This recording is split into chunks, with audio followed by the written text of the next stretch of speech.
ఆంధ్రప్రదేశ్ రాజధానిగా అమరావతికి చట్టబద్ధత కల్పించే చారిత్రక ఘట్టం పార్లమెంట్లో ఆవిష్కృతం అవుతున్న వేళ రాష్ట్ర మంత్రి నారా లోకేష్ ఆ క్షణాలని టీవీలో ప్రత్యక్ష ప్రసారం ద్వారా వీక్షించారు.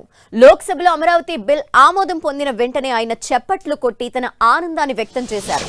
అంతేకాకుండా సభలో కేంద్ర మంత్రి పెమ్మసాని చంద్రశేఖర్, బీజేపీ ఎంపీ పురంధేశ్వరి అమరావతికి మద్దతుగా మాట్లాడుతున్న దృశ్యాలని తన ఫోన్లో వీడియో తీశారు.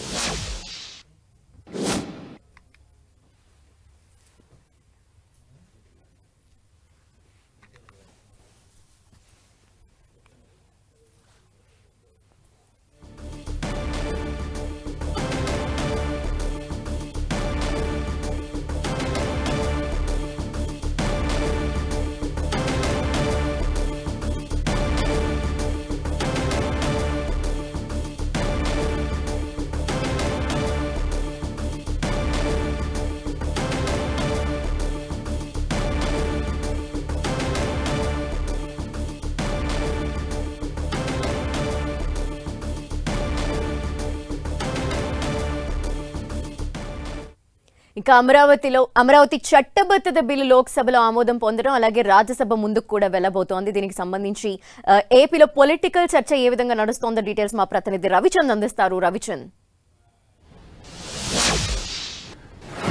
ధనలక్ష్మి, కేంద్రంలో జరుగుతున్న పరిణామాలు కావచ్చు, ఈ రోజు లోక్సభలో జరిగిన చర్చను కూడా ఆంధ్రప్రదేశ్ రాజకీయ నాయకులు కావచ్చు, ప్రజలంతా కూడా చాలా ఆసక్తిగా గమనించారు.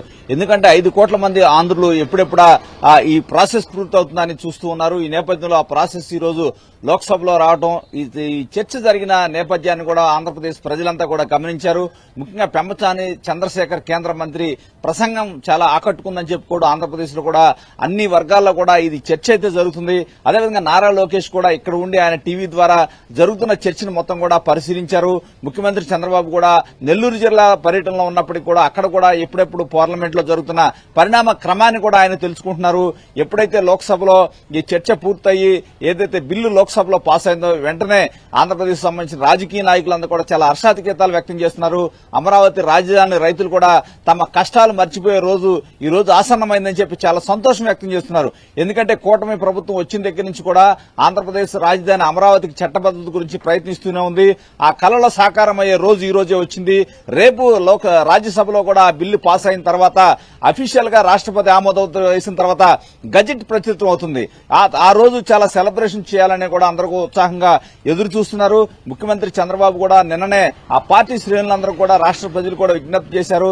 ఏదైతే ఆ చారిత్రాత్మక రోజును ప్రత్యేకంగా చూడాల్సిన అవసరం ఉంది ఆంధ్రప్రదేశ్ దృష్టిలో. ఎందుకంటే గత 5 ఏళ్లు వైసీపీ ప్రభుత్వ హయాంలో అమరావతి ప్రాంతం ఏ విధంగా నిర్లక్ష్యానికి గురైంది, ఆ ప్రాంత ప్రజలను ఏ విధంగా చూశారు, ఆ ప్రాంత మహిళలు పడిన కష్టాలు కావచ్చు, వాళ్ళ మీద దౌర్జన్యాలు కావచ్చు, పోలీసు లాఠీ దెబ్బలు కావచ్చు, వారి త్యాగాన్ని మరువకూడదు, అందరూ గుర్తుపెట్టుకోవాల్సిన అవసరం ఉంది. అందువల్ల ప్రత్యేకంగా ఇది ఏదైతే చట్టబద్ధత అయిన రోజు చాలా వారి త్యాగానికి గుర్తుగా మనం చూడాల్సిన అవసరం ఉంది. ఎట్టి పరిస్థితుల్లో కూడా కేంద్ర సహకారాన్ని కూడా మరువకూడదు. ఏదైతే ఈ ప్రాసెస్ చట్టబద్దమైన ప్రాసెస్ అంతా పూర్తయ్యాక ఆ రోజుని ప్రత్యేకంగా పరిగణించాల్సిన అవసరం ఉంది. ఆ రోజు సెలబ్రేషన్స్ కూడా చేయాలని చంద్రబాబు పిలుపునిచ్చారు. ఆంధ్రప్రదేశ్ లో ఉన్న రాజకీయ పార్టీలు ఒక వైసీపీ కొంత అభ్యంతరాలు వ్యక్తం చేస్తున్నప్పటికీ కూడా మిగిలిన పార్టీలన్నీ కూడా పూర్తి స్థాయి సహాయ సహకారాలు అందిస్తున్నాయి. పూర్తిగా సపోర్ట్ ఈ బిల్లుకైతే సపోర్ట్ చేస్తున్న పరిస్థితి మనకు కనిపిస్తుంది. ఎందుకంటే ఈ సందర్భంగా అమరావతి రైతులు గత 5 సంవత్సరాలుగా 2019 నుంచి 24 పడిన కష్టాలని మరొకసారి కూడా అందరూ సమాజం అంతా గుర్తు చేసుకుంటుంది.